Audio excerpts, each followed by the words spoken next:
বন্ধুরা, টমেটো ভর্তা আমরা অনেকেই খাই এবং খুব পছন্দ করি, তাই না?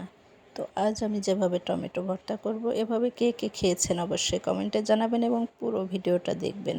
খুবই সহজ, সিম্পল এবং দারুণ মজার একটি টমেটো ভর্তা। টমেটোগুলো আমি সুন্দর করে ধুয়ে নিয়েছি, এখন কেটে এভাবে দুফালি করে নিয়েছি, এই যে দেখতে পাচ্ছেন।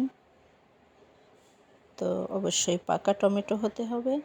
তারপর আমি একটি ফ্রাই প্যান বা তাওয়ায় করে এগুলোকে রস শুকিয়ে নেব। আমি তাওয়ায় দিয়ে দেব, কারণ তাওয়াতে ভালো হয়, শুকনো শুকনো থাকে। অবশ্য হালকা একটু তেল ব্রাশ করে নিয়েছি। এই যে এখন একটু উল্টে দেব, পুরো রসটা শুকিয়ে যাবে।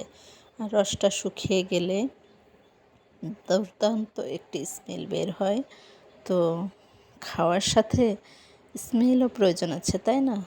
তো আমি উপরের খোসাটা ছাড়িয়ে নিয়েছি। তারপর এই যে বেশি করে পেঁয়াজ, রসুন, মরিচ দিয়ে দেবেন, আর অবশ্যই সরিষার তেল, লবণ দিয়ে দেবেন। বাস, ধনিয়া পাতা অপশনাল, চাইলে দিতে পারেন।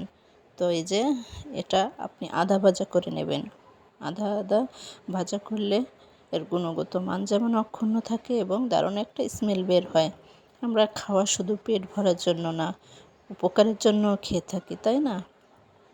তো এই যে এর উপরের খোসাটা আমি এভাবে ছাড়িয়ে নেব। গরম তো, একটু আস্তে আস্তে। তো খোসাটা এভাবে আস্তে আস্তে করে একটু ঠান্ডা করে খোসাটা ছাড়িয়ে নেবেন। এই যে দেখেন ভিতরটা কত সুন্দর।